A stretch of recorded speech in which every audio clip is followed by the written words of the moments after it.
My shift at the bookstore ended at 10:30, which meant I had exactly 30 minutes to catch the last convenient bus home.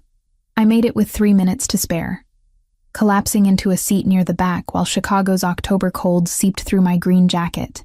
The city blurred past the windows, streetlights creating halos in the moisture-thick air. Somewhere between the loop and my neighborhood, my phone died. Just blinked out mid-scroll through a text from Megan asking if I wanted Thai or pizza for dinner. I'd forgotten to charge it after my morning classes, and now the screen was as black as the sky overhead. Annoying, but not catastrophic. I'd lived 19 years before smartphones dominated everything.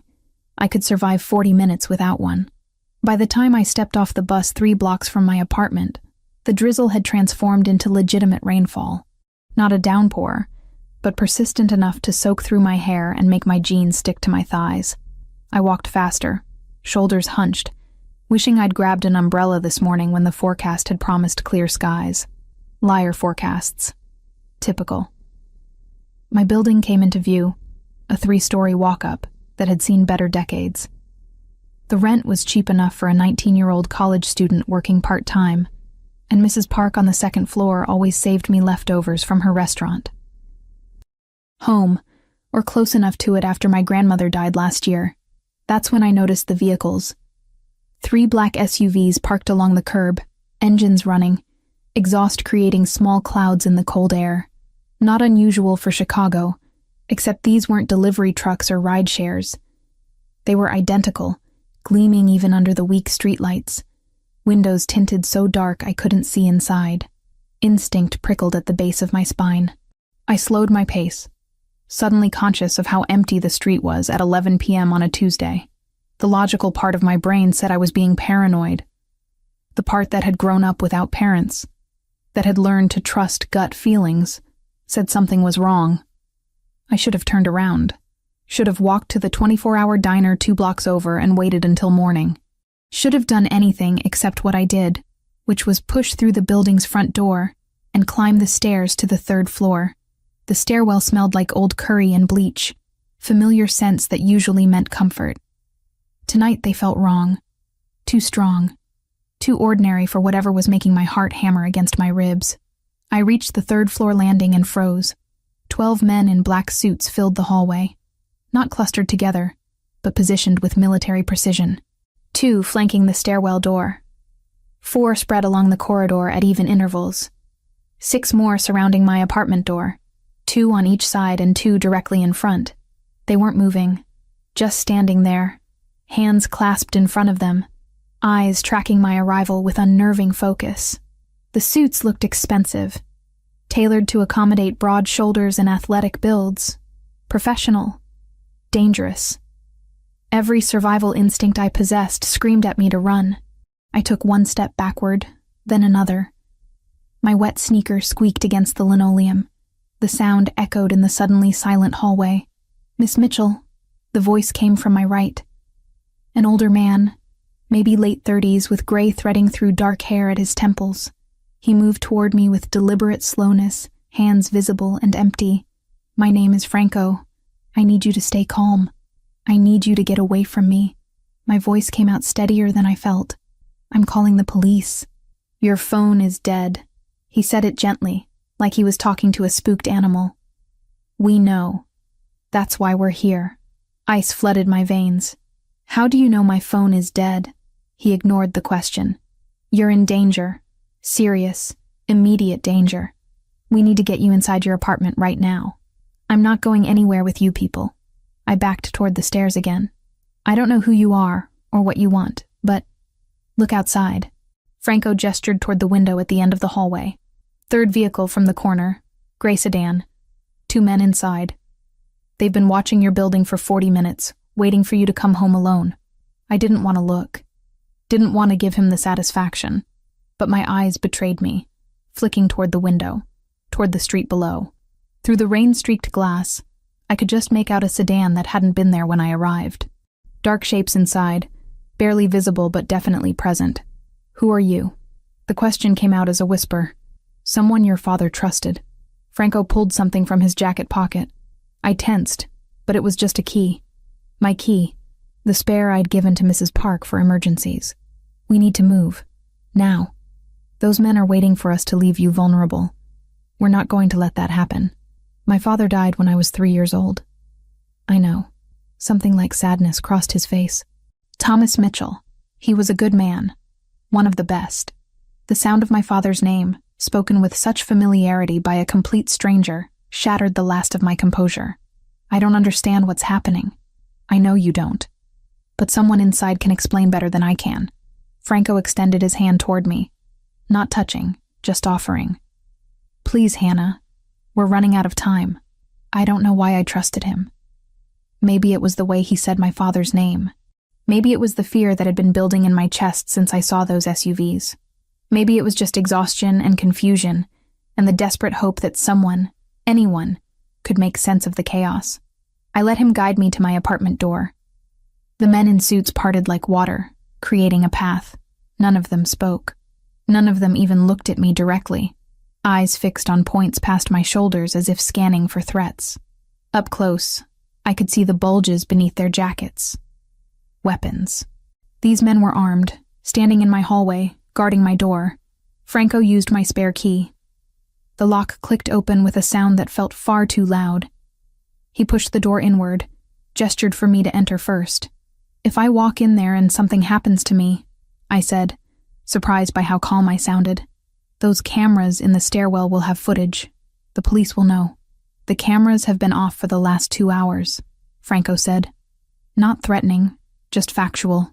And if we wanted to hurt you, Hannah, we've had 16 years to do it. 16 years, since I was 3, since my father died. I walked through the door. My apartment looked exactly as I'd left it this morning. Megan's textbooks scattered across the coffee table, my laptop charging by the window.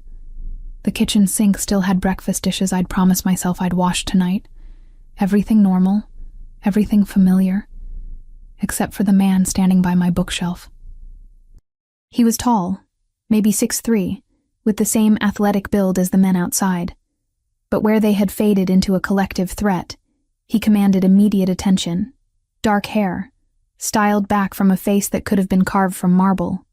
Strong jaw, high cheekbones, olive skin that suggested Mediterranean ancestry. He wore a black suit similar to the others, but his was tailored differently, cut to emphasize rather than conceal his physique. The white shirt beneath was unbuttoned at the collar, revealing a gold chain that caught the overhead light. But it was his eyes that held me, dark brown, almost black in the apartment's shadows, watching me with an intensity that made my breath catch. Hannah Mitchell. He said my name like he'd been practicing it. I'm Lucas Bellini. We need to talk. About what? I managed to keep my voice level despite the hammering of my heart. About why there are armed men in my hallway? About how you broke into my apartment? About why you're about to be kidnapped? He said it simply, like discussing the weather, and what we're going to do to prevent that. I had 10 minutes to pack. Lucas made that clear while Franco supervised from the doorway, watching me throw clothes into a duffel bag with shaking hands. Jeans, sweaters, underwear, toothbrush, the practical things. My laptop stayed behind. So did my phone charger, because what was the point when my phone was already dead? What about Megan? I asked, zipping the bag closed. My roommate was supposed to be home by midnight. Walking into an empty apartment with no explanation would terrify her. Already handled. Lucas checked his watch, a sleek piece that probably cost more than my tuition. She's safe. We moved her 2 hours ago. Moved her where? Somewhere secure. She thinks it's police protection after a credible threat. She doesn't know about us. He met my eyes across my tiny bedroom. And she won't. Not unless absolutely necessary. The convoy was waiting outside. 4 identical SUVs, engines rumbling, exhaust creating clouds in the cold October air. Franco opened the door of the second vehicle, gestured for me to climb inside. The interior smelled like leather and something else. Gun oil, maybe. Or just expensive cologne mixed with danger. Lucas slid in beside me, close enough that I could feel the heat radiating from him despite the space between us. The driver pulled away from the curb without a word, and within seconds we were moving through Chicago's empty streets at a speed that would have gotten anyone else pulled over. Where are we going? I asked, watching my neighborhood disappear through the tinted windows. Somewhere you'll be safe while we handle the immediate threat. Lucas's voice was calm, controlled. Like he did this every day. Maybe he did. 3 hours north. Far enough that they won't find you easily. 3 hours north put us over the Wisconsin border. North of Milwaukee, skirting Highway 45 toward the forest near Eagle River. Middle of nowhere. Perfect for hiding someone. Or disposing of them. The thought made my stomach clench. Franco sat in the passenger seat, speaking quietly into a phone. I caught fragments. Perimeter secure. Teams in position. No sign of pursuit. Military language for a situation I still didn't fully understand. Tell me about my father. The words came out steadier than I felt. You said you knew him, that he trusted you. I didn't know him personally. Lucas turned to face me, and in the dim interior lighting, I could see the scar on his chin more clearly. Not a neat surgical line, but jagged, old. I was 12 years old when he died. Just a kid being protected by my family's organization. The math clicked into place. Lucas was 28 now. 16 years ago, he'd been 12. A child. Then how? Your father, Thomas Mitchell, was a forensic accountant for my family. The Bellini organization. He said it without shame, just fact. He was brilliant, meticulous. One of my grandfather's most trusted advisors. When an ambush happened 16 years ago, Thomas died protecting several members of our family, including me. I tried to picture it. My father, who I barely remembered, dying to save a 12-year-old boy who would grow into the man sitting beside me. What happened? A rival family decided to make a move. They targeted a vehicle convoy, similar to this one. Franco spoke from the front seat without turning around. Your father was there as financial advisor, not muscle. He shouldn't have even been in danger. But when the shooting started, he put himself between the bullets and the people he'd sworn to protect. My hands twisted in my lap. He was a criminal. He was a man with complicated loyalties. Lucas's voice held something like respect. And before he died, he made my grandfather promise something. Protect his daughter. Keep her safe. Never let her know about this world. Your grandfather, Salvatore Bellini, Don of the family. Lucas pulled out his phone, scrolled through photos. He took Thomas's dying request seriously. Made it a blood oath. For 6 years, until my grandfather passed, he kept that promise.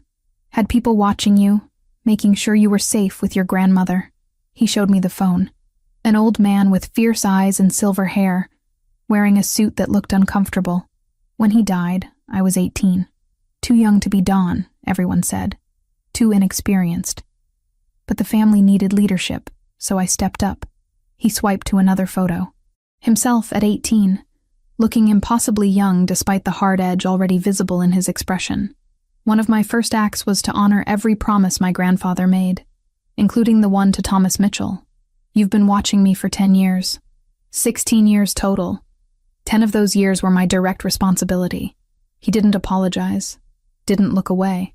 We kept our distance, made sure you never noticed, intervened only when necessary.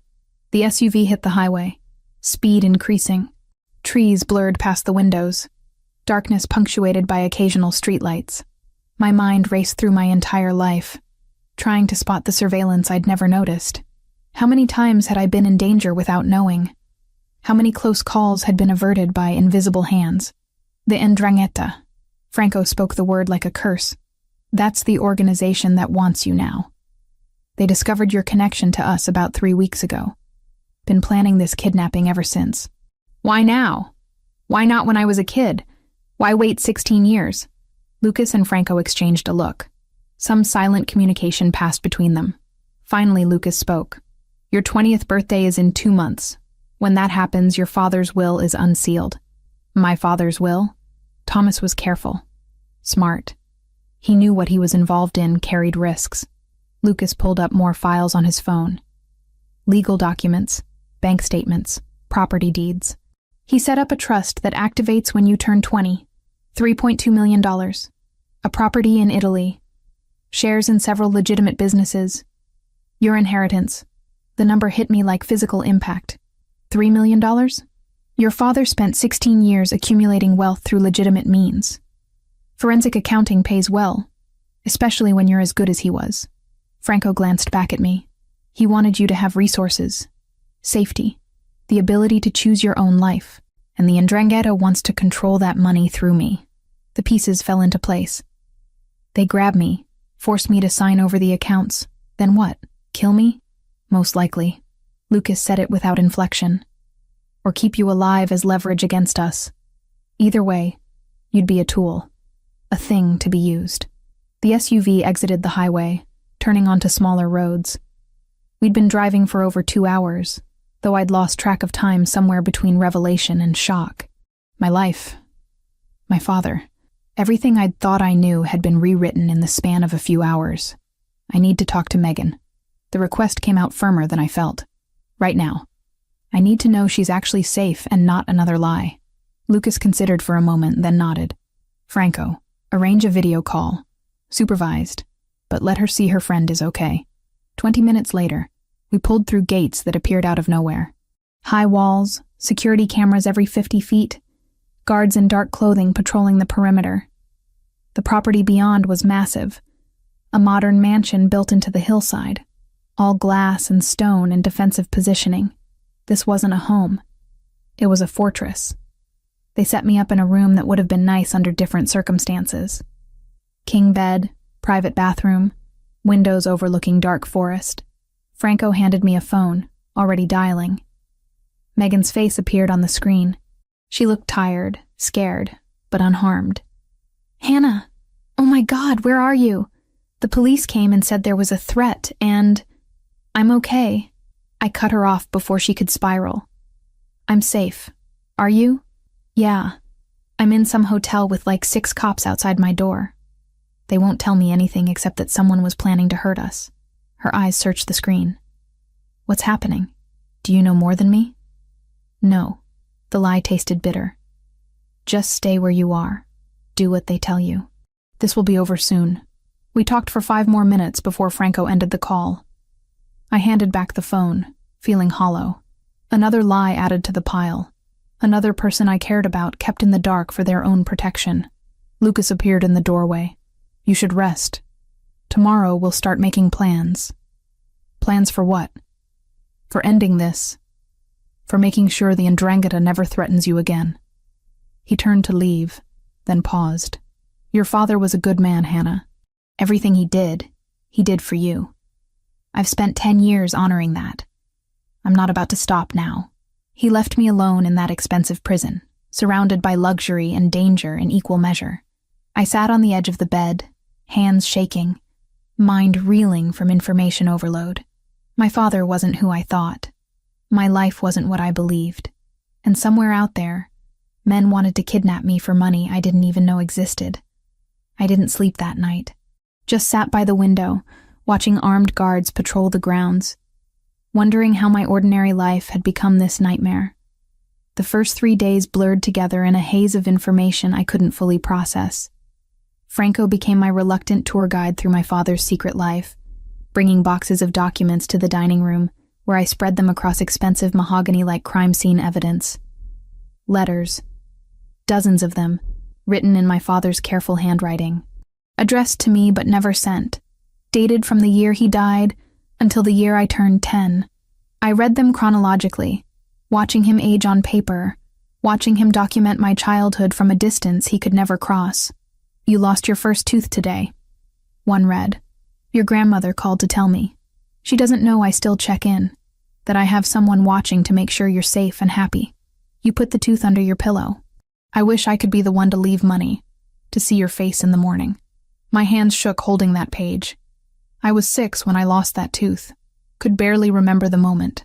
But my father, dead for 3 years by then, had known about it within hours. Why didn't he send these? I asked Franco, who sat across the table reviewing his own paperwork. Because they would have revealed everything. The surveillance, the protection, his continued presence in your life even after death. He glanced up, gray eyes sympathetic. Thomas wanted you to have a normal childhood more than he wanted you to know he loved you. That hurt worse than anything else. The sacrifice of being forgotten so I could be safe. The photographs came next. My father had kept hundreds. documenting my life in stolen moments. Me at 7, walking to school, unaware of the camera across the street. Me at 12, laughing with friends at a park, captured from behind a tree. Me at 16, arguing with my grandmother outside our house, both of us crying about something I couldn't even remember now. He loved you. Franco said it simply, like stating a fact. Never doubt that. Every decision he made, including the ones that got him killed, was about protecting you. My mother. The words came out harder than I intended. The documents say she left 6 months after he died. Just abandoned me with my grandmother and never came back. Franco's expression darkened. Your mother, Sarah, couldn't handle what your father did. She knew he worked for my family, knew it was dangerous. But when he actually died, she broke. Blamed the Bellinis, blamed the life, blamed everyone except the people who actually killed him. Did she ever try to contact me after she left? No. He didn't soften it, didn't try to make it easier. She walked away completely. Changed her name, moved to California, remarried. Your grandmother tried to reach out twice. Sarah never responded. I set down the photo I'd been holding. Me at 3 years old, sitting on a tire swing, my father pushing me from behind. One of the last photos of us together. So both my parents abandoned me. One through death, one through choice. Your father didn't abandon you. Lucas appeared in the doorway, and I hadn't even heard him approach. He died protecting people. There's a difference. Is there? Anger flared hot in my chest. Either way, I grew up without him. Either way, I was alone. You were never alone. Lucas crossed the room, picked up one of the surveillance logs. Every day of your life someone was watching, making sure you were safe, intervening when necessary. That should have been comforting. Instead, it felt suffocating. The training started on day 4. Lucas insisted. Franco backed him up, and I was too exhausted from emotional overload to argue effectively. They took me to a basement gym I hadn't known existed, all padded mats and weight equipment that looked military grade. Self-defense isn't about winning fights, Lucas explained, rolling up his sleeves. It's about creating opportunities to escape. Distance, then run. That's the only goal. For 2 hours, he showed me how to break holds, where to strike to disable an attacker, how to use momentum against greater strength. His hands on my wrists were firm but never painful, guiding me through movements until muscle memory started to take over. Again, he'd say when I got it wrong. Faster, when I hesitated. Good, when I finally executed a technique correctly. By the end, I was sweating through my gray sweatshirt, muscles trembling from exertion. Lucas looked barely winded, which was infuriating and somehow attractive at the same time. Tomorrow we'll work on situational awareness, he said, tossing me a towel. How to spot surveillance, recognize threats before they become active. You mean the things I should have been taught 16 years ago so I could have protected myself? He met my eyes without flinching. Your father wanted you to have a normal life. Security training isn't normal for 19-year-old college students. Neither is being kidnapped by the Mafia for protection from other criminals. No, Lucas agreed. It's not. The days fell into a pattern. Morning training, afternoon document review, evening meals where Lucas would tell me stories about my father that Franco remembered. Small things. How Thomas took his coffee black with 1 sugar. How he'd hum while working through complex financial problems. How he'd kept a photo of me in his wallet, even though carrying it was a security risk. Through it all, I felt the pull. Lucas and I orbiting each other like binary stars, drawn together by circumstances neither of us had chosen. He'd catch me watching him across the dinner table. I'd notice how his eyes followed me when I moved through a room. Neither of us acknowledged it. Both of us felt it. Day 6, I found the surveillance room. I'd been exploring the house, restless and unable to sleep. The door was unlocked, which should have been my first warning. Inside, 6 monitors displayed archived footage. File cabinets held backup drives, and a computer terminal showed access to databases I didn't want to think about. My life, cataloged and preserved. Years of watching, recorded, and filed for posterity. I clicked through folders. Age 7 through 10. Age 11 through 14. Age 15 through 18. each year subdivided by month, by location, by significance of events captured. There. Age 17, folder marked, significant events. I opened it. Footage of me crying in my car after my grandmother's funeral, sobbing so hard I could barely breathe, thinking I was alone, but I wasn't. Someone had been filming from across the parking lot, capturing my grief for their records. More files. Me arguing with Megan about something trivial.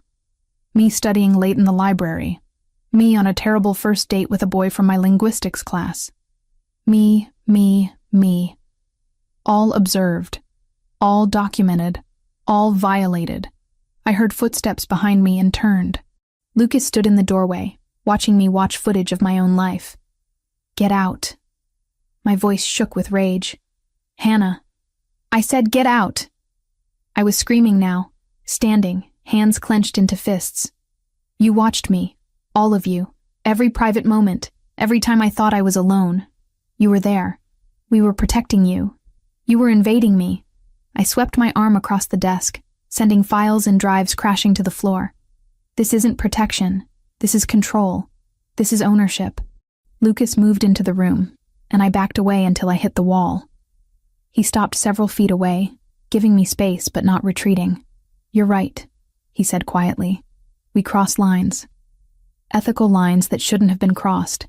We justified it by saying it kept you safe. But that doesn't change what it was. Surveillance. Invasion. Violation of your privacy. Then apologize. I can't. He met my eyes without wavering, because I'd do it again. Every camera, every log, every intervention. I'd do all of it again if it meant keeping you alive. That's not love. That's not protection. I struggled for the word. That's possession. Maybe. He took one step closer. But you're alive. You made it to 19 without being used as leverage, without being hurt, without even knowing you were in danger. That was the goal. That's what your father wanted. What I want matters too. I know. Something cracked in his controlled expression. I know it does. And I'm sorry that knowing about the surveillance hurts you. I'm sorry that we took your privacy. I'm sorry that the cost of keeping you safe was making you feel violated.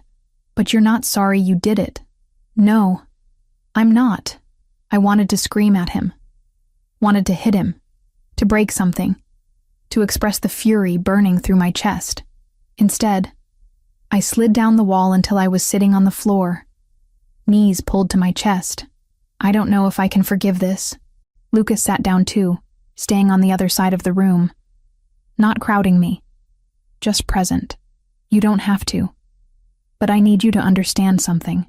I was 12 when your father died. Just a kid. When I took over at 18, that promise became mine. Protecting you became the one thing I could control when everything else was chaos. Maybe I took it too far. Maybe I crossed lines I shouldn't have. But every decision was made with your safety as the priority. We sat in silence for a long time. Outside, I could hear rain starting again. Always raining in this place. Like the weather matched the weight pressing down on everything. I need time, I finally said, to process this. All of it. Take what you need. Lucas stood, moved toward the door, paused with his hand on the frame. But Hannah, we're running out of time before the Ndrangheta makes their next move. Whatever you decide about me, about this organization, about your father's legacy, decide fast. Because when they come, and they will come, you'll need to be ready. He left me alone in that room full of my stolen life, surrounded by evidence of 16 years of watching. I didn't know if I could forgive it, didn't know if I wanted to, but he was right about one thing. Ready or not, the threat was coming. And I had to decide whether I'd face it with the people who'd violated my privacy or alone against forces I didn't understand. Neither option felt like winning. The anger from discovering the surveillance room hadn't faded. It sat in my chest like a stone, heavy and immovable, making every interaction with Lucas tense. I avoided him when I could, spoke in clipped sentences when I couldn't. He gave me space, which somehow made it worse. I wanted him to push back, to argue, to give me a reason to explode again. Instead, he just watched me with those dark brown eyes, patient and infuriating. Franco found me in the library on day 7, reading one of my father's letters for the 3rd time. He didn't knock, just walked in and closed the door behind him with deliberate care. "We have a problem," he said without preamble. "The Ndrangheta found Megan." Ice flooded my veins. "What do you mean, found her?" "They tracked her to the hotel. We have 12 hours, maybe less, before they make a move." He crossed the room, set his phone on the table showing surveillance footage. A hotel hallway. Armed men in the stairwell. Professional. Prepared. "They're going to use her as leverage to draw you out." The stone in my chest transformed into something sharper. Fear. "Get her out. Now. We're planning an extraction." "Lucas is coordinating teams as we speak." Franco watched me carefully. "But Hannah, this is different from before. They're expecting us. They want us to come for her. I don't care what they want." I stood, hands clenched. "She's my best friend. She's in danger because of me. We're getting her out." "Agreed. But it's going to be risky." I thought about the surveillance room, about my anger at Lucas, at this entire organization, about how violated I'd felt discovering they'd watched my life for 16 years. None of that mattered if Megan died because I'd been too stubborn to accept help. "I'm going with you." The words came out firm. No room for negotiation. Franco's expression didn't change. "That's not your decision to make." "Yes, it is. She's my friend. My responsibility. She's our responsibility now." He softened slightly. "Lucas won't allow it. You know that. Then he can tell me himself." Lucas was in the war room when I found him, surrounded by maps and monitors showing the hotel layout. 3 other men I didn't recognize stood around the table, all wearing the same dark tactical gear. They fell silent when I entered. "Everyone out," Lucas said without looking up. The men filed out immediately. No questions asked. When the door closed, he finally met my eyes. "Franco told you. I'm coming with you to get Megan." "No." "Yes." I moved closer to the table, forced myself to look at the plans spread across it. "She's there because of me. I should be part of getting her back. She's there because the Ndrangheta are using her as bait. Which is exactly why you're staying here where they can't get to you." Lucas's voice stayed level, controlled. "This isn't negotiable. Everything is negotiable." I planted my hands on the table, leaned forward. "I'm not asking for permission. I'm telling you I'm going." Something flickered in his eyes. Anger, maybe. Or admiration. Hard to tell with Lucas. "You have no training for active operations. No experience with combat situations. You'd be a liability. Then I'll stay in the vehicle, away from the fighting. But I need to be there." My voice cracked slightly. "Please. I can't just sit here and wait while she's in danger." We stared at each other across the tactical maps. The tension from the surveillance room still hung between us, unresolved and sharp. But underneath it, I felt something else. The pull I'd been fighting since the night we met. The awareness that he'd spent 10 years of his life keeping me safe. That whatever else he'd done, protection had always been the priority. "Fine," he said finally. "But you stay in the command vehicle with Franco. You wear body armor. And if I tell you to run, you run. No arguments. No hesitation. Understood? Understood." The operation launched at 3 a.m. I wore a vest that weighed more than my backpack full of textbooks, sat in a vehicle that smelled like metal and tension. Franco monitored 6 screens showing feeds from cameras his people had planted around the hotel. Lucas's voice came through the comm system, calm and commanding as he positioned his teams. I watched it all unfold like a movie. Men moving through shadows, weapons raised, communicating through hand signals I couldn't interpret. Professional. Deadly. This was what Lucas did. Who he was beneath the expensive suits and controlled exterior. "Contact," someone said over the comms. Then gunfire. Bright flashes on the screens, muzzle fire illuminating the hotel's back entrance. They were waiting. Franco muttered, typing rapidly on a laptop. "Knew we'd come." More gunfire. I saw Lucas on one of the screens, moving with fluid precision, weapon up. Saw him take down 2 men before disappearing around a corner. My heart hammered against my ribs, fear and adrenaline making my hands shake. "Package located. Lucas's voice crackled through the speakers. "Third floor, room 342, moving to extract." The next 3 minutes felt like hours. I watched screens, listened to terse communications, tried not to imagine everything that could go wrong. Then I saw her. Megan, zip-tied to a chair, Franco's team cutting her free, lifting her toward the exit. Exfil route compromised, someone reported. "Heavy resistance on the south side. Redirect through the parking garage," Lucas ordered. "We'll cover your..."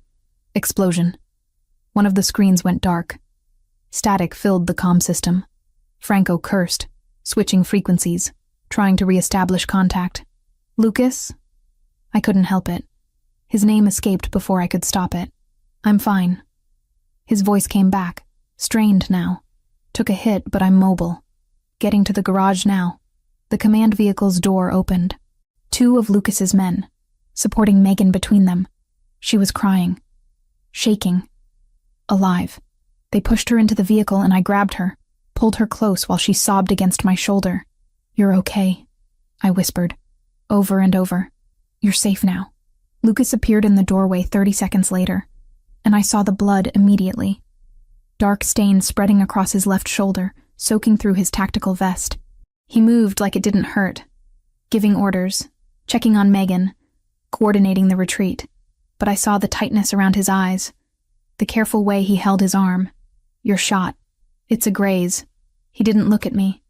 Focused on Franco. "Status?" "Everyone's out. No casualties on our side." 3 confirmed down from theirs. Franco gestured at Lucas's shoulder. "You need medical attention. Later. Get us out of here first." The drive back took forever. Megan clung to me, traumatized and terrified. Lucas sat across from us, one hand pressed to his shoulder, blood seeping between his fingers. He never complained. Never showed pain beyond that tightness around his eyes. When we finally reached the property, medics were waiting. They tried to take Lucas to a treatment room, but he refused until Megan was sedated and settled. Even bleeding and exhausted, his priority was everyone else's safety before his own. "She'll sleep for 8 hours, the doctor said, preparing a syringe. "When she wakes, she'll need trauma counseling. But physically, she's unharmed." I sat with Megan until she went under, stroking her hair like we were kids again. When her breathing finally evened out, I left her with one of Franco's men and went looking for Lucas. I found him in the medical room, shirt off, sitting on an examination table while the doctor worked on his shoulder. The wound was a deep furrow, not quite through and through, but close. Blood had stopped flowing, but the surrounding skin was angry and swollen. "No anesthetic," Lucas was saying when I walked in. "Just clean it and suture." "Sir, I really think..." "Do it." The doctor sighed, began irrigating the wound. Lucas's jaw clenched, but he didn't make a sound. I moved to his side without thinking, reached for his right hand. His fingers closed around mine immediately, grip tight, but not painful. The doctor worked in silence. Lucas stared at the opposite wall, breathing controlled despite the pain. I watched his face, saw the discipline it took to stay still, to not react to having tissue cleaned and stitched without numbing. "You're insane," I said quietly. "Need to stay alert. Can't do that if I'm drugged." His eyes finally shifted to mine. "You did well tonight. Stayed calm. Followed orders. Megan's alive because of you. Megan's alive because you had the courage to demand we act fast." He winced slightly as the doctor began suturing. "Most people would have waited, trusted us to handle it. You knew time was critical." The stone that had been sitting in my chest since the surveillance room began to crack, not dissolving, but shifting, making room for something more complicated than anger. Lucas had taken a bullet tonight, had put himself in danger, had bled to protect my best friend, because I'd asked him to. The doctor finished, bandaged the shoulder, left us alone with instructions about keeping the wound clean. Lucas pulled on a clean shirt with careful movements, favoring his injured side. "Thank you," I said into the quiet, "for getting her out, for keeping her safe. You don't need to thank me for doing my job. It's more than your job." I moved closer, close enough to see the exhaustion in his face, the pain he was suppressing. "You almost died tonight. I've been almost dying for 28 years. Occupational hazard. He attempted a smile that didn't quite work. Besides, I made a promise. To your father, to my grandfather, to myself. Keeping you safe means keeping the people you love safe, too. The anger from the surveillance room was still there. The violation of my privacy, the years of watching, all of that remained unresolved. But underneath it, I felt something else breaking through. Gratitude, fear of losing him, something warmer and more dangerous that I didn't want to name. I'm still angry about the surveillance, I said honestly. About being watched my entire life without consent. I know, but tonight, seeing you get shot, watching you risk everything for Megan, I stopped, struggled for words. I don't know how to reconcile those things. The violation and the protection, the anger and the gratitude. Lucas reached out with his good hand, tucked a strand of hair behind my ear. The touch was gentle, tentative, asking permission without words. You don't have to reconcile them yet. Both can be true at the same time. We were too close. I could see the flecks of lighter brown in his eyes, could smell the antiseptic from his wound mixed with something uniquely him. The pull I'd been fighting intensified, made stronger by adrenaline and fear and relief that he was alive. Lucas, he kissed me. Or maybe I kissed him. Hard to tell who closed the final distance. His mouth was warm against mine, tasting like copper and exhaustion. His good hand slid into my hair, while mine found his chest, careful to avoid his injured shoulder. The kiss deepened. 16 years of watching, and 10 years of protecting, collapsing into this single moment. When we finally broke apart, both breathing hard, his forehead rested against mine. I've been in love with you for 10 years, he said quietly. Watching you grow up, seeing the woman you became. I know that's wrong. I know the surveillance makes it worse. But it's the truth. This is complicated. Everything about this is complicated. His thumb traced my jawline. But complicated doesn't mean wrong. I kissed him again, softer this time, answering without words, because I didn't know how to explain that I was falling for the man who'd violated my privacy to keep me alive. That anger and attraction could exist in the same space. That sometimes protection looked like control, until the moment it saved your life. Tomorrow we'd have to deal with the 'ndrangheta, with threats and danger, and all the complications neither of us could fix tonight. But right now, in this medical room with his blood still staining the floor, I let myself have this. The warmth of his touch, the certainty of his protection, the dangerous pull between us that I'd finally stopped fighting. The 3 weeks that followed Megan's rescue changed everything. Not all at once, not with dramatic declarations, but in small moments that accumulated like snow building into an avalanche. Megan recovered in a guest room down the hall from mine. The first few days were rough. Nightmares woke her screaming. She'd flinch at sudden noises, refuse to be alone in a room. I sat with her during the worst of it, holding her hand while she cried, listening when she needed to talk, staying silent when words felt inadequate. On day 4, when the sedatives wore off and her mind cleared, I told her everything, the whole truth, my father's involvement with the Bellini family, the 16 years of surveillance, Lucas's promise, the 'Ndrangheta's plan to use my inheritance as leverage, all of it. She listened without interrupting, processing information that would have broken most people. When I finished, she was quiet for a long time. "So you're telling me," she finally said, voice hoarse from disuse, "that we've been living under Mafia protection our entire friendship and I never noticed?" Basically, yes. And those cops who extracted me weren't actually cops. They work for Lucas, the Bellini organization.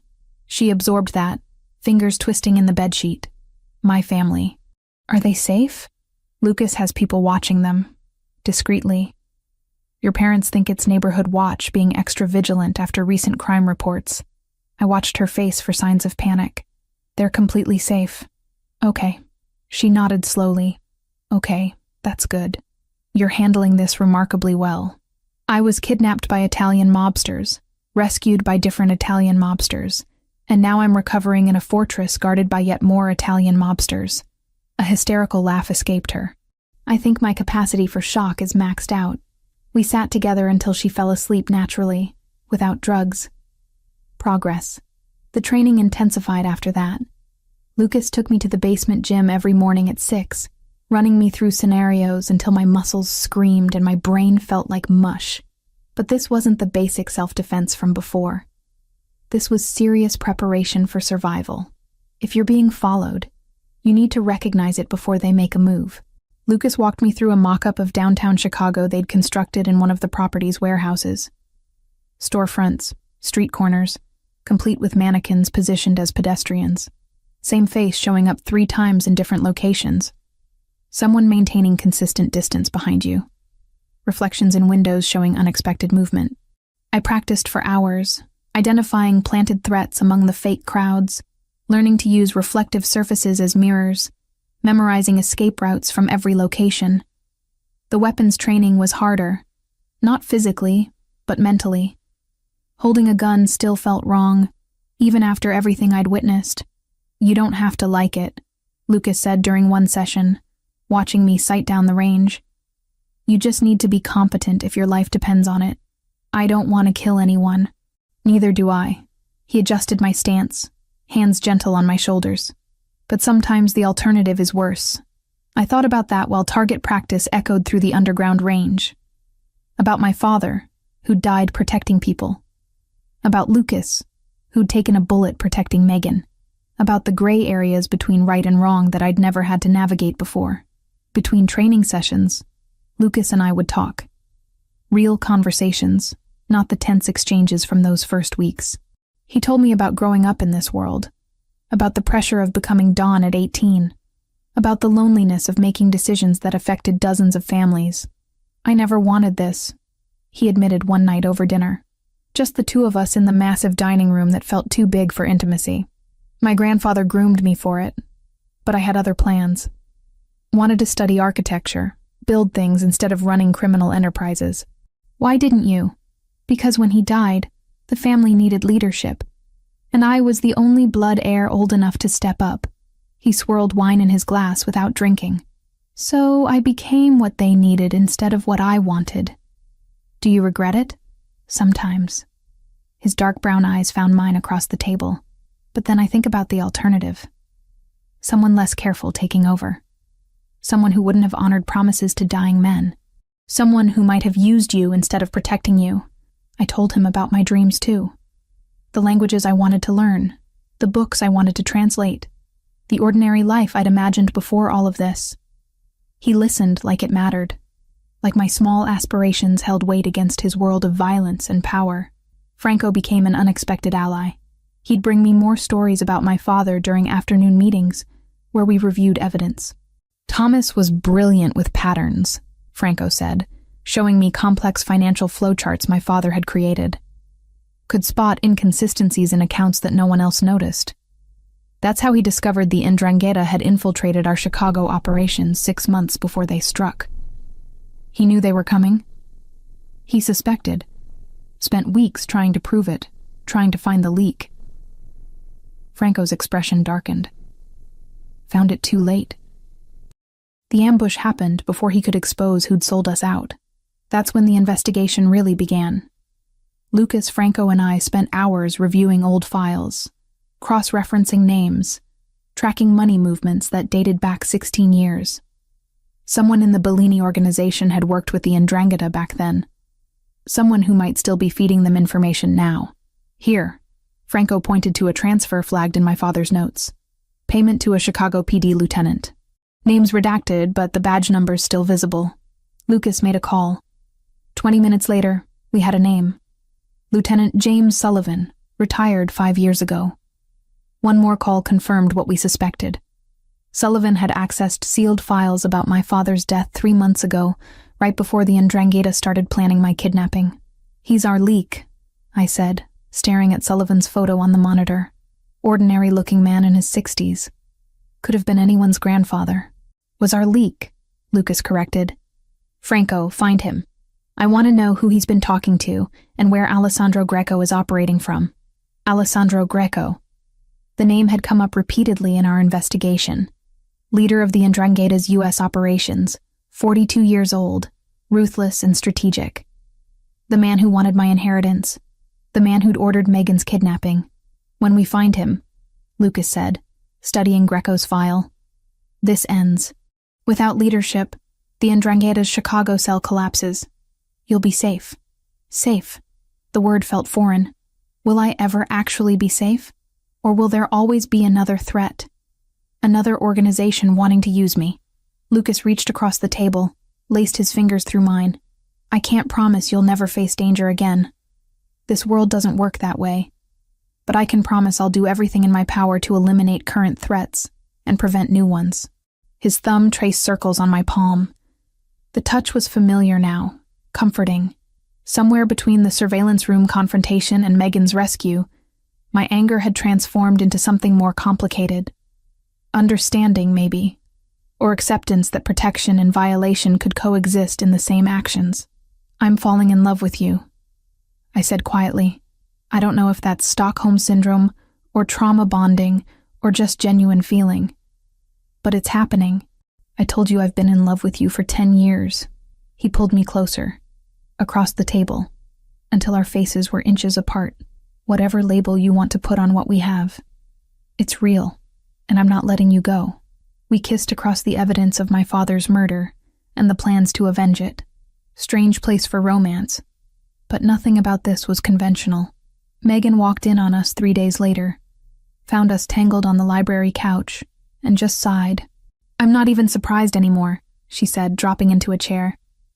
You two have been circling each other like magnets since the night this started. Is this weird for you? I asked, straightening my shirt.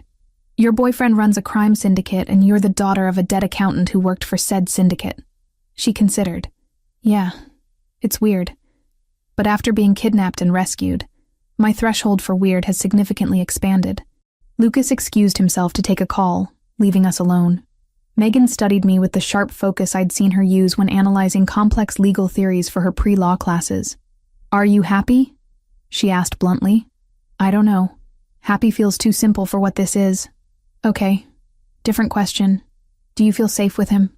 I thought about Lucas taking a bullet for her. About him training me to protect myself. About the careful way he touched me, always asking permission through gesture even when words failed. Yes, I feel safe. Then that's what matters. She stood, moved to sit beside me on the couch. We're going to get through this, hon. We're going to survive whatever comes next, and go back to our normal lives. I don't think my life will ever be normal again. Maybe not, but we'll figure out a new normal. Together. That night, Lucas found me on the balcony overlooking the dark forest. Stars scattered across the sky, visible without Chicago's light pollution.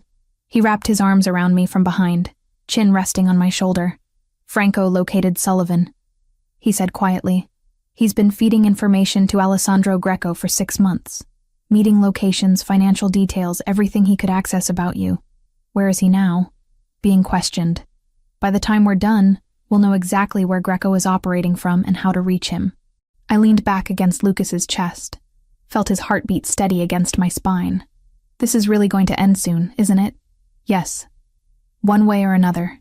It ends soon. I didn't ask what would happen after. Whether I'd return to school, whether Lucas and I would try to make this work in the real world. Those were questions for after survival. For now, I just stood in his arms, watching stars that had witnessed 16 years of secrets, and tried to prepare for whatever came next. The lawyer's office smelled like leather and old paper. Expensive, in the way everything connected to my father seemed to be expensive. I sat in a chair that probably cost more than my monthly rent, watching a man in a charcoal suit read through documents that would change my life. The trust established by Thomas Mitchell becomes active upon your 20th birthday, the lawyer explained, sliding papers across the mahogany desk. However, given recent circumstances and threats to your safety, the trustees have agreed to early disclosure. Lucas sat beside me, close enough that our shoulders touched. Franco stood by the door, arms crossed, watching the lawyer like he might suddenly produce a weapon instead of legal documents. $3.2 million. The number hung in the air, impossible and real at the same time, held in accounts across 3 banks, all completely legitimate. Your father was meticulous about keeping this money clean. I stared at the numbers on the page. 6 zeros. A fortune built over 16 years by a man who died protecting a 12-year-old boy and never got to see his daughter grow up. There's also property, the lawyer continued, pulling up another file. A villa in Tuscany, purchased 8 years ago, and shares in several businesses here in Chicago. All told, including the cash and assets, you're looking at closer to $4 million. $4 million. My father, the criminal accountant, had left me wealthy beyond anything I'd imagined. The Ndrangheta knows about this, I said, not really a question. They know enough. Lucas's voice was tight, which is why we need to end this before your actual birthday in 2 months. The meeting lasted another hour. Signatures, account transfers, legal proceedings that made my head spin. By the time we left, I was officially rich and still terrified. The ride back to the property was quiet. I watched trees blur past the SUV's windows, trying to process what wealth meant in a world where people wanted to kidnap me for it. Your father earned every cent legitimately, Franco said from the front seat, like he could read my thoughts. Forensic accounting pays well. He invested smart, lived modestly, saved everything for you. He should have been here to give it to me himself. He should have. Lucas's hand found mine in the darkness. But he made sure you'd be taken care of, even from beyond the grave. 3 days after the inheritance revelation, Franco burst into the dining room during breakfast with news that made my coffee go cold. We have a problem. 2 of our lower-level guys accepted bribes from the Ndrangheta. He tossed photos on the table. 2 men I vaguely recognized from the property's security detail. They've been feeding information for 3 weeks. Lucas's expression went deadly calm. What did they compromise? Property locations, security rotations, vehicle schedules. Nothing critical yet, but they were building toward something bigger. Where are they now? Secured, being questioned. Franco's jaw tightened. But if 2 flipped, there could be more. That's when everything changed. Lucas implemented what he called a total lockdown. Only the inner circle, people he'd known for years, were allowed access to the property. Everyone else was reassigned, relocated, or put under surveillance themselves. The fortress became even more isolated. I felt the walls closing in again. The brief freedom I'd found in the previous weeks, the sense that maybe I could navigate this world, evaporated under the weight of new restrictions. I can't live like this, I told Lucas on the 4th day of lockdown. We were in his office, alone, the space between us charged with frustration. Trapped in this house, unable to move, unable to breathe. It's temporary, until we identify all the leaks. Everything is temporary with you. Temporary lockdown, temporary protection. When does temporary become permanent imprisonment? His expression hardened. You think I want this? You think I enjoy keeping you caged? I think you're so focused on protection that you've forgotten I'm a person with agency. I'm not a possession to be guarded. We stared at each other across the desk. Years of complicated history compressed into this moment. Him as the protector who'd watched me grow. Me as the protected who'd never asked for surveillance or control. What do you want? He finally asked. Balance. Security that doesn't feel like suffocation. A say in decisions that affect my life. Lucas leaned back in his chair, studied me with those dark brown eyes that saw too much. You're right. I've been making unilateral decisions, treating you like something fragile instead of someone capable. So, change it. Okay. He stood, moved around the desk toward me. Here's what I can offer. You get more freedom within security parameters, more input on decisions, more trust that you can handle the truth even when it's ugly. And in exchange, you trust me when I say something is too dangerous, except that sometimes the answer has to be no for reasons beyond control. He stopped in front of me, close enough to touch. We worked together instead of me imposing and you resisting. I thought about it, about the balance between safety and autonomy, between protection and possession. Deal. We sealed it with a kiss that tasted like compromise and something deeper. 2 days later, Franco brought the intel that would end everything. Alessandro Greco will be in Chicago in 5 days. He spread surveillance photos across the war room table. A man in his 40s, silver threading through dark hair, expensive suit, cold eyes, Meeting with contacts at a warehouse in the industrial district. If we take him there, the Ndrangheta's U.S. operations collapse. Lucas leaned over the maps, already planning. Timeline? He arrives Wednesday night. Meeting is Thursday at 2 a.m. Small security detail. Maybe 6 men. He's confident, not expecting a move from us. Why not? I asked from my position at the edge of the table. Franco glanced at Lucas before answering. Because they think they've compromised us enough that we won't risk it. The 2 men we caught were part of a larger strategy to make us paranoid and hesitant. But you caught them. I moved closer to the table, studied Greco's face. This was the man who'd ordered Megan's kidnapping, who wanted to use me as leverage, who'd terrorized my life for months. Which means their strategy failed. Exactly. Lucas pulled up building schematics on a tablet. We hit them Thursday. Fast, surgical, minimal collateral. Capture Greco alive if possible. Eliminate him if necessary. They planned for hours. Entry points, extraction routes, contingencies for every scenario. I watched and listened, learning the language of violence that had been my father's world too. I want to be part of this, I said during a lull in planning. Lucas didn't immediately refuse, which was progress. In what capacity? Bait. Controlled bait. The idea had been forming since Franco first mentioned Greco's presence. They want me. Use that. Draw attention while your team positions for the real strike. Absolutely not. Listen to the full plan before you say no. I leaned over the table, forced him to meet my eyes. I appear in a public location they're watching. Make them think I've escaped your protection or gotten careless. They scramble to respond, which pulls resources and attention. Your team moves on Greco while he's distracted. Franco considered it. It could work, if executed correctly. It's too dangerous, Lucas said flatly. Everything is dangerous. This just gives me agency in the danger. I held his gaze. You said you'd trust me to handle things. This is me asking you to follow through on that promise. We argued for another 20 minutes. Lucas listing every way it could go wrong. Me countering with every advantage it provided. Finally, he compromised. You can be bait, but heavily protected. Surveillance from 6 angles, armed escort hidden in the crowd, extraction team on standby. His voice went hard. And if anything deviates from plan, you abort immediately. Agreed. That night, I couldn't sleep. Lay in bed thinking about my father, about the mother who'd abandoned me, about the strange path that had led me here.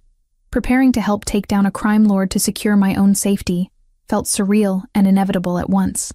I found myself thinking about Sarah Mitchell, the woman who'd given birth to me, and then walked away when the violence of this world became too real. For years I'd carried anger about that abandonment. But lying there in the darkness, I felt it shift into something else. Understanding, maybe. Or just acceptance that not everyone could survive in this world.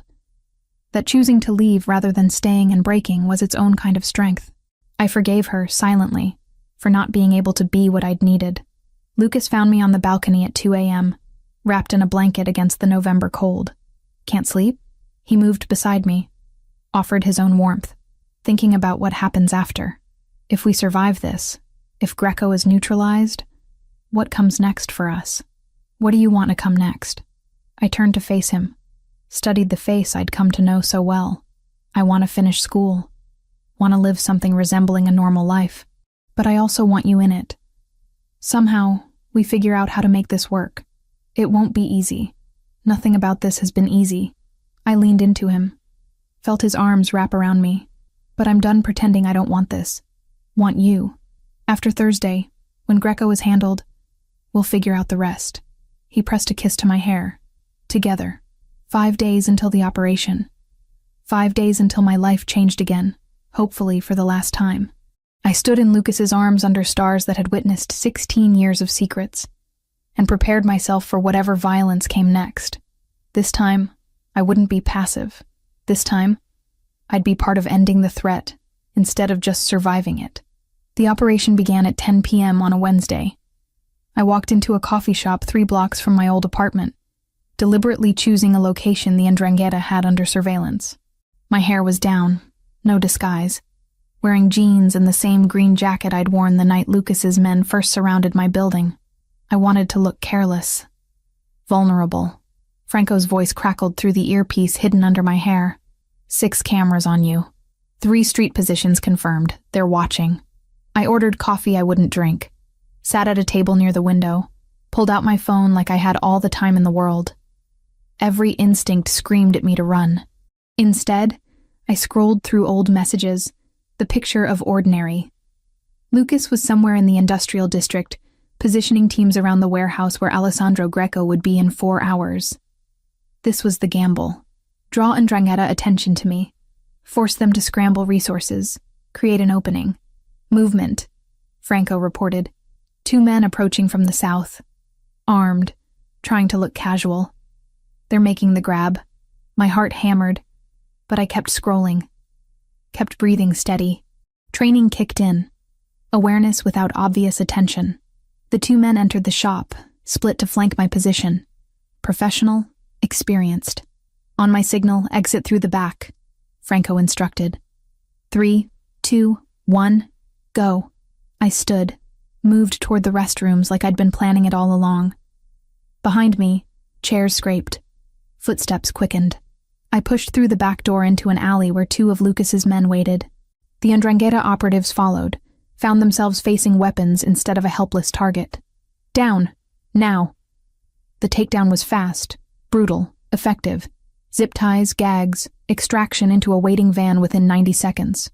Package secured, Franco said into his comm. Moving to secondary location. The interrogation happened in a basement I didn't recognize. I watched through one-way glass as Franco questioned the captured men. They held out for maybe 20 minutes before breaking. Greco's location confirmed. Warehouse in the industrial district. 6-man security detail.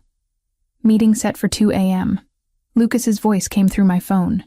Good work. Now get somewhere safe and stay there. Where's safe? The property. Franco will take you back. 3 hours later, I was pacing the safe house living room while Megan watched from the couch. She'd recovered enough to be clear-headed, though she still flinched at sudden sounds. You should be relieved, she said. The operation is happening. Lucas has everything under control. That's what worries me. What if something goes wrong? Then there's nothing you can do about it from here. She was right, which made it worse. I was useless, waiting while Lucas and his people risked their lives to end a threat that existed because of me. At 1:47 a.m., my phone rang. Franco's number. We have a problem. His voice was tight. The traitor wasn't one of the 2 we caught. There's another one. He just leaked your location to the 'Ndrangheta. Ice flooded my veins. What? Alessandro Greco isn't at the warehouse. Lucas is hitting a decoy. The real Greco is heading to you right now with his full security detail. How long do we have? Maybe 20 minutes. I'm 15 minutes out with backup. You need to secure the house and get to the panic room. I grabbed Megan, pulled her off the couch. We need to move. Now. The panic room was in the basement. Reinforced walls, separate ventilation, enough supplies to last a week. We were halfway down the stairs when I heard glass breaking. Multiple entry points. They were already here. Go! I shoved Megan toward the panic room door. Lock it behind you. Don't open it for anyone except Franco or Lucas. What about you? I'm buying time. I pulled the gun from the safe by the stairs, the weapon Lucas had insisted I carry. My hands shook, but I clicked off the safety, chambered around like he'd taught me. The basement door burst open. 3 men in tactical gear, weapons up, scanning for targets. I fired twice, missed both times but made them dive for cover. Gave Megan 10 seconds to seal herself in the panic room. Footsteps above, more breaking glass. They were everywhere. Franco crashed through the back entrance, weapon firing before he fully cleared the doorway. 2 of the men in the basement went down. The 3rd returned fire, catching Franco in the chest. Body armor stopped the round, but the impact threw him backward. I fired again, this time hitting the shooter in the shoulder. He dropped, cursing. Franco was up, moving despite the hit, clearing the basement with practiced efficiency. How many? I asked, voice surprisingly steady. At least 6 more upstairs. Greco's here personally. Franco checked his weapon, reloaded. This is bad, Hannah. Really bad. More gunfire from above. Then a different sound. Lucas's voice, shouting orders. He'd abandoned the warehouse operation. Realized the trap. Come back. The next 5 minutes were chaos. Gunfire echoing through walls. Shouting in English and Italian. Bodies hitting floors. I stayed by the panic room door, gun raised, protecting Megan even though she was already safe behind reinforced steel. Then Lucas appeared at the top of the basement stairs, blood soaking his shirt, face grim. Behind him, a man I recognized from surveillance photos. Alessandro Greco, 42, silver-threaded hair, cold eyes that had ordered my kidnapping, Megan's torture, my father's death 16 years ago. They fought hand to hand, brutal and efficient. Lucas landed punches that would have dropped normal men. Greco kept coming, knife appearing from nowhere, slashing at Lucas's already injured side. I saw the moment Lucas's strength failed, saw Greco's knife rising for a killing blow. I didn't think, just raised my weapon and fired. The first shot missed. The second caught Greco in the thigh. He stumbled, turned toward me with fury in his eyes. Lucas used the distraction, grabbed Greco from behind, twisted hard. The sound of breaking bone was sickening. Greco dropped, gasping, and Lucas finished it with brutal efficiency. Then he collapsed, blood pooling beneath him too fast. "Franco!" I was screaming, dropping beside Lucas, hands pressing against the wound in his abdomen. "Franco, he's bleeding out!" Franco was on his phone, calling for medical evac, barking coordinates. Lucas's eyes found mine, consciousness fading. "You're okay," he managed. "That's what matters. Stay with me, please stay with me." Movement at the stairs. Another man, one I vaguely recognized from the property's security detail. The traitor Franco had mentioned. Weapon raised, aimed at Lucas's head. I saw it happening like slow motion. Saw his finger tightening on the trigger. Threw myself between them without thinking. The bullet hit my left shoulder, spun me sideways. Pain exploded white-hot through my entire body. I heard Franco shouting, heard gunfire, heard someone screaming that might have been me. Then Lucas's hands were on me, despite his own injuries, pulling me close. "No, no, no. Hannah, stay awake, look at me." I tried. The ceiling swam above me. Franco appeared, pressing something against my shoulder. The pain intensified until darkness pulled at the edges of my vision. Sirens. Helicopter rotors. Voices shouting medical jargon I didn't understand. Lucas's face above mine, tears cutting tracks through blood and dirt. "You saved me," he was saying. "You saved my life. Promised." I managed. Together. The helicopter ride blurred. Pain medication flooding my system. Paramedics working on both me and Lucas. Franco's voice giving updates, coordinating with hospitals, with lawyers, with people who would clean up the aftermath. We were separated at the hospital. Lucas to emergency surgery for the abdominal wound. Me to a different operating room for the shoulder. Federal agents appeared before they put me under, asking questions I couldn't focus on. "Protected witness," Franco was saying to them. "She's cooperating fully. Give her space. The organization that threatened her? Neutralized. Leaders dead. Structure collapsed. She's safe now. Safe." The word followed me into unconsciousness, tangling with pain and fear and the image of Lucas's blood on my hands. When I woke, Megan was there. Unharmed, crying, holding my right hand like she'd never let go. "Lucas?" My voice came out rough. "Surgery went well. He's stable. Awake, actually, demanding to see you." She smiled through tears. "Franco says he threatened 3 nurses and a doctor trying to get out of bed." "And Franco?" "Bruised ribs, nothing critical. He's fine." She squeezed my hand. "You did it, hon. You actually did it. Greco's dead. The Ndrangheta's finished. It's over. Over.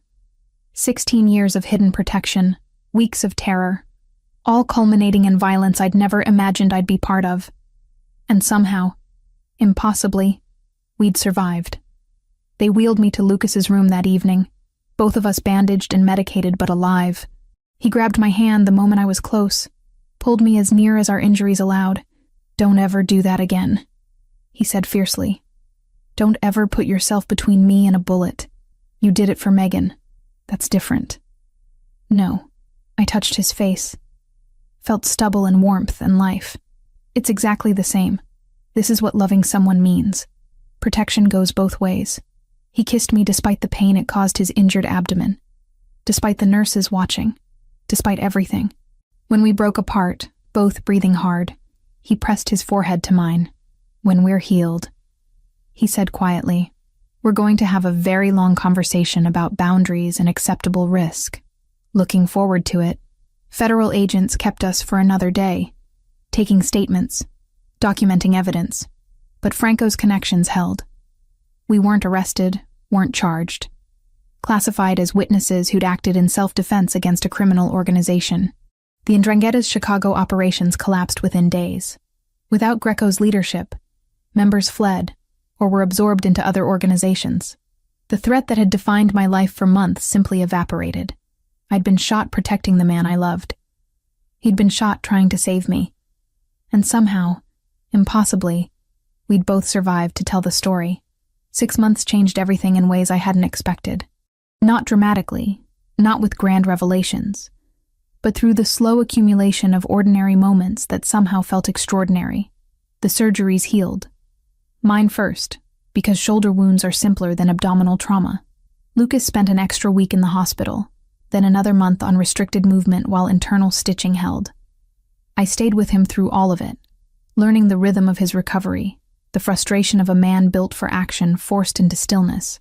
Franco recovered fastest, his body armor having absorbed most of the impact. Within 3 weeks he was back to managing security, though he moved more carefully now, one hand occasionally pressing against his ribs when he thought no one was watching. The Ndrangheta's collapse was swift and complete. Without Alessandro Greco's leadership, their Chicago operations fragmented overnight. Some members fled back to Italy. Others were absorbed into different organizations. A few simply disappeared, probably into witness protection programs or shallow graves. The threat that had defined months of my life evaporated like morning fog. I used my inheritance the way my father would have wanted. Established the Mitchell Educational Foundation, ostensibly to help underprivileged students access college. In reality, it also served as a legitimate front for cleaning some of the Bellini family's money. Lucas approved the dual purpose, appreciating the practicality. "Your father would be proud," he said when the paperwork finalized. "Building something that helps people while serving practical needs." That was his specialty. 4 months after the shooting, I returned to the University of Chicago. My professors had been understanding about the medical leave, accepting the vague story about a family emergency that required extended recovery. I picked up my linguistics courses where I'd left off, diving back into translation theory and morphological analysis like they could anchor me to normalcy. But normal had fundamentally shifted. I couldn't walk across campus without awareness of the 2 men who followed at discreet distances. Lucas's people, still protecting, even though the immediate threat had passed. I'd learned to spot them, to recognize the patterns of professional surveillance. Some days it annoyed me. Most days I felt grateful. Megan graduated that spring and immediately joined the Foundation's legal team. She'd switched her focus from corporate law to nonprofit governance, claiming my near-death experience had given her perspective on what mattered. We worked together twice a week, reviewing applications, managing funds, building something that honored the complicated legacy of my father. "He would have hated knowing you were in danger because of him," she said one afternoon, reviewing scholarship applications in the Foundation's new office. "But he'd love seeing you use that money to help others." Lucas and I didn't hide our relationship. I moved into his place downtown, a penthouse that felt too large until we filled it with books and breakfast conversations, and the comfortable silence of 2 people learning to share space. He scaled back his direct involvement in family operations, delegating to trusted lieutenants while focusing on legitimate businesses. Not retirement, but transition. Building something that could eventually be completely legal. We had long talks about boundaries and futures, about what it meant to love someone whose past included violence, whose present still required security measures, whose future would never be entirely ordinary. "I can't promise you normal," he said one night, both of us on the balcony watching Chicago's lights stretch toward the horizon. "But I can promise you honest. No more surveillance without consent. No more unilateral decisions about your safety. I can't promise I'll always follow your security recommendations, I countered. But I can promise I'll listen. Consider them. Not act recklessly just to prove independence. We sealed the compromise with a kiss that tasted like trust earned rather than given. 6 months after we'd nearly died together, Lucas booked flights to Italy. Private because commercial travel still felt risky, but aimed at something I'd been quietly wanting since discovering my inheritance. The villa in Tuscany sat on a hillside overlooking vineyards that had been producing wine for 300 years. Stone walls, terracotta roof tiles, windows that framed the landscape like paintings. My father had purchased it 8 years before he died, probably never seeing it in person, just knowing his daughter would someday need a place to connect with her heritage. We spent 3 days there, walking through rooms filled with furniture I'd inherited from strangers, eating at restaurants where everyone spoke the melodic Italian Lucas had been teaching me. But the real destination was 40 minutes north, in a village so small it barely appeared on maps. The cemetery overlooked rolling hills that seemed to stretch forever. Old graves, some dating back centuries, marked families who'd lived and died in this soil. And there, under an oak tree that probably predated America itself, was a newer headstone. Thomas Mitchell, beloved father, 1970-2009. They'd transferred his remains from Chicago 2 years ago, Lucas explained. Brought him home to the region where his grandfather had been born, where the Mitchell name originated before immigration scattered families across the world. I knelt in grass that smelled like earth and history, placed flowers we'd bought from a vendor in the village. For a long time, I just sat there, trying to find words for everything I'd learned, everything I'd survived, everything I'd become. I wish I remembered you better, I finally said, fingers tracing his name in stone. I have fragments. Your laugh, the way you'd hum while cooking, but mostly I have the man other people described. The accountant who died protecting a 12-year-old boy. The father who built a fortune to keep his daughter safe. The wind moved through the oak tree, rustling leaves that would fall in a few months, just to regrow next spring. Cycles of death and renewal playing out in nature, the way they did in families. I understand now why you kept secrets, why you chose surveillance over presence. You wanted me to have the normal childhood you never could. I wiped tears that had started falling without permission. I forgive you for the watching. I forgive you for dying. I forgive you for all of it. I thought about my mother too, Sarah Mitchell, who'd walked away rather than staying and breaking. For years I'd carried anger about her abandonment. But sitting at my father's grave, understanding the weight of this world, I felt that anger transform into something softer. I forgive her too, I said quietly, for leaving, for choosing herself over staying in violence. Not everyone can survive in this world. That's okay. That doesn't make them bad. Lucas had been standing at a distance, giving me privacy. But when I looked up, he was there, kneeling beside me in the grass, hand finding mine. He spoke in Italian first, words I'd learned well enough to understand. A promise, updating the one his grandfather had made, the one he'd inherited at 18. Then he switched to English, voice rough with emotion. I'm not here because I owe you protection. Not anymore. I'm here because I love you, because you're the strongest person I've ever known, and I want to spend my life respecting that strength, not controlling it. More tears. Happy ones this time. I turned to face him fully, saw in his dark brown eyes the man who'd spent 10 years watching from shadows before finally stepping into light. I love you too, not despite who you are, but because of it. The protection and the violence, and the complicated honor that makes you who you are. He pulled a small box from his pocket. Not a surprise, exactly. We'd talked about marriage in abstract terms, but seeing the ring made it real and immediate and terrifying in the best way. Hannah Mitchell, will you build something new with me? Something that honors the past, but isn't defined by it? Yes. The word came out easy, certain. Yes. We stayed at my father's grave until the sun began setting, painting the Tuscan hills in shades of gold and amber. Before leaving, I pressed my hand to the headstone one last time. I'll come back, I promised. Bring your grandchildren someday. Tell them about the accountant who loved his daughter enough to die protecting strangers.